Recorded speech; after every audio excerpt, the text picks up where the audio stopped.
All right, so Ted is walking a lot better. Yep, talking about you, buddy. Ted's walking a lot better these days. He's on a half tab of Dasaquin a day. Those are pretty good sized pills. Mary breaks them up and then supposedly tricks him into eating the pills in a piece of chicken or ham or something like that.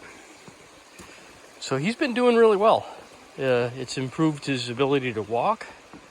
I mean, he's still got issues with his arthritis and everything, but I mean, that's mechanical. There's not much you're going to be able to do about that. He's still an old dog. You can see how his this leg here drags a little bit, but that's just how that goes. But he's doing really well.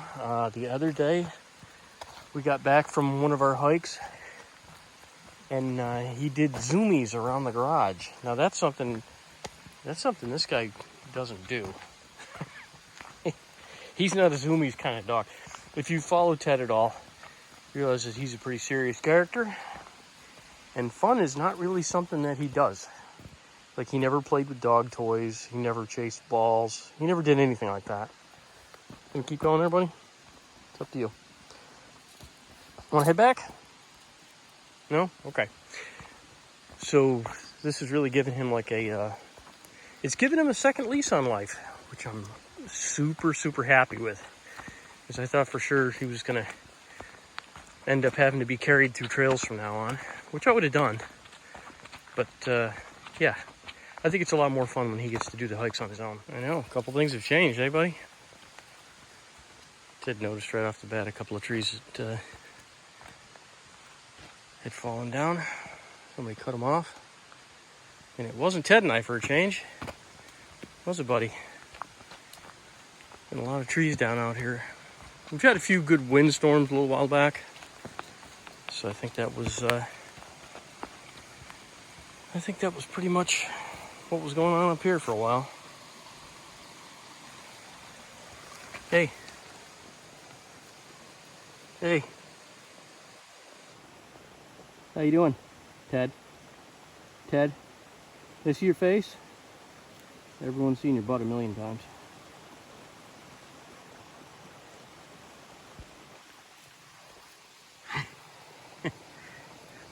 Ted's not much for looking at the camera. Hey. Hey.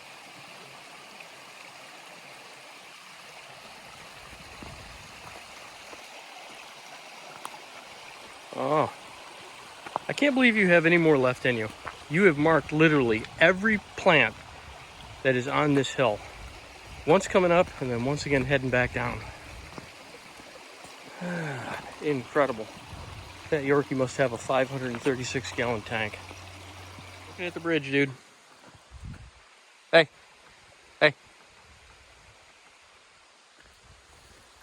So it looks like they've put a little replacement in here. A while back, Ted and I actually fixed the one that was up here, because the one that was up here had pitched over and we blocked it up with some things, but looks like somebody brought a new piece in. I think that's hemlock. That would be my guess anyways. Thought it was pine at first, but it can't be. Nobody would waste their time doing pine. That's hemlock. Nice connectors in there too. Those are pretty good. The lags look pretty good. This end's a little higher than I probably would have made it. But yeah, so there used to be, obviously, a culvert here years and years and years and years ago. But that culvert got blocked up, and I don't know what was going on here. Either it got blown out of here or the water changed. My guess is that the path started here and it came down through, and then that was it for the water. But eventually, over time, the water started going that way, and then they had to do a little footbridge there. So it's good. It's good to see people doing maintenance. I mean, like, for instance, that sign's new. So good to see people keeping up on it. All right, man. Yeah, you can see somebody's not too happy about me just standing here looking. During COVID, well, let me back up. Before COVID, this was a single track, And then during COVID, everybody and their brother got out hiking. What you looking at, man? What you looking at? And then with all the extra people on the trail, it kind of widened everything up in here. Mostly just from foot traffic. I mean, occasionally people like, well, Ted and myself cutting stuff back with hand cutters and things like that. But I mean, other than that, this has just been from people walking in here. So it went from a single file, single line to really pretty much doubling up in just the space of a couple of years. So if anything, I think it was good for people to get out. I'm glad to see the trails getting used, honestly, because this is why you pay your taxes, so that the state can keep property open for you like this. What'd you find there, buddy? Anything? Ted and I just had to beat feet out of the area that we're in. Smelled a skunk, and yeah, we don't need that. So I'm gonna have to come up here and clear this out a little bit. That's Terrible Ted's bypass. That's the one that goes up and over the hill and then joins the other trail. So I'm probably gonna cut this here and then roll these out of the way. Looks like the state guys got up here and at least moved it off of this trail. I was gonna clear this out of here, but then they got to it before I did. But then instead of rolling everything that way, they rolled everything this way. Yeah. Hey dude, sorry. Didn't mean to be talking again. There we go. That's the speed like you used to have. So I'm gonna have to check back and see how many weeks he's been on that now. But like I said, it's definitely, it's a noticeable difference now, but for like the first 2 or 3 weeks, I really wasn't noticing much of anything. And his hiking was like barely getting us up to the pond, which, if you know where we are now, that's where Terrible Ted and I sat during his Sir Tedman Hillary video where he almost froze himself. I'll put a link to that one in the description, because that one, we went up there about half mile, and he went through the river during like, I think it was like 11-degree weather or something like that.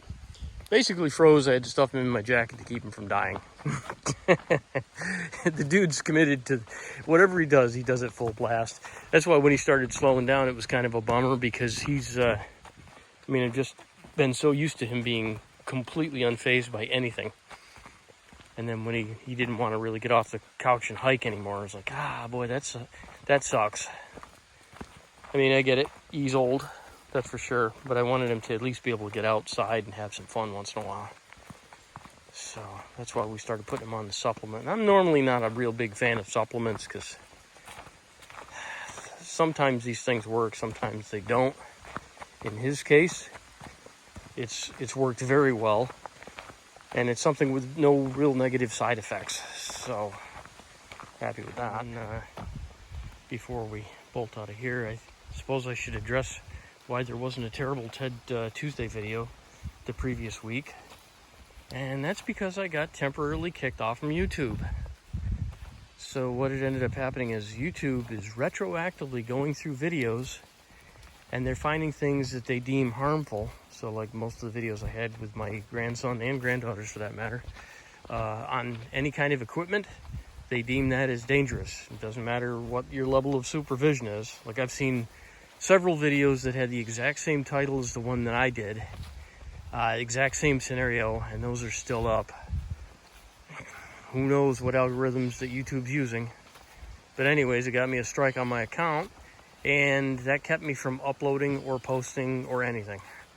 So they said I get 2 more strikes, and then they will take my entire channel down. Thanks, YouTube, for making the world safe from kids learning things. I don't know. This platform irritates me sometimes. I think it's kind of strange, because I can remember when they had that Daddy05 guy who was literally having his kids beat each other up, and he was abusing his kids, and everybody was reporting it, and YouTube did nothing about it.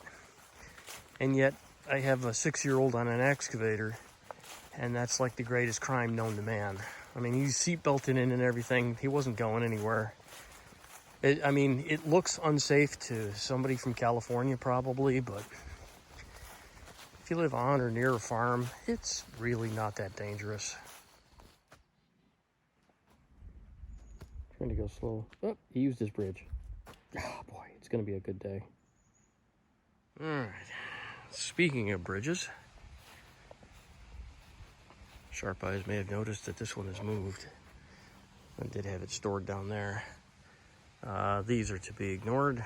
These I was just using in the grass when I was putting some grass patches in. I didn't want Mary to run them over with the mower. Anyways, I haven't been working on the bridge because it's been like 85 degrees and didn't feel like, well, working out in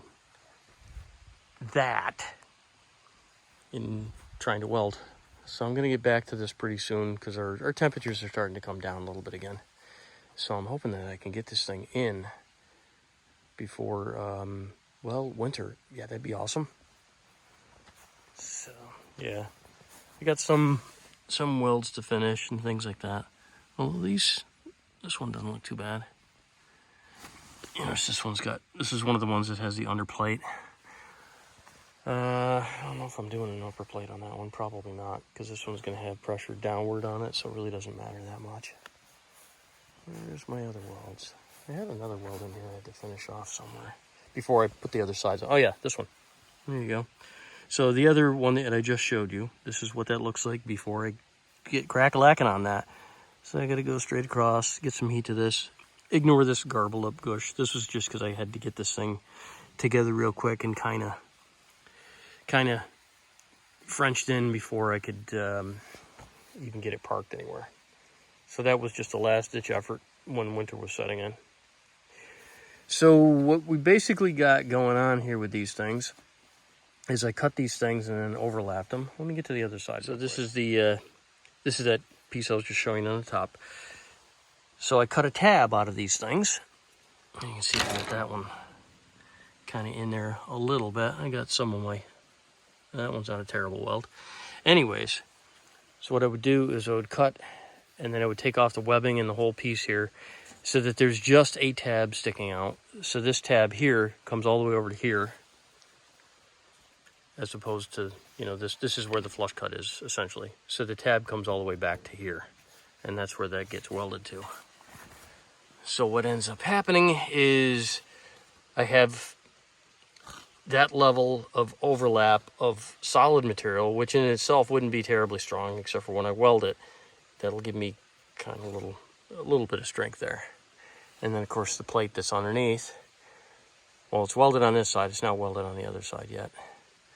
That strengthens that up, so it should hopefully be able to take the load that I need it to take. I'm not going to be driving trucks over it or anything. Just going to be a pedestrian bridge. So there's my other piece. And what I'll probably also do is I may end up drilling some holes through this plate and then just putting some safety bolts in, some grade 8s or whatever. Probably don't need to do that, but just in case my welds do break free, which I don't think they're gonna, but just in case, I'll have some safety backup under the bridge. Looks like somebody got bored of me talking.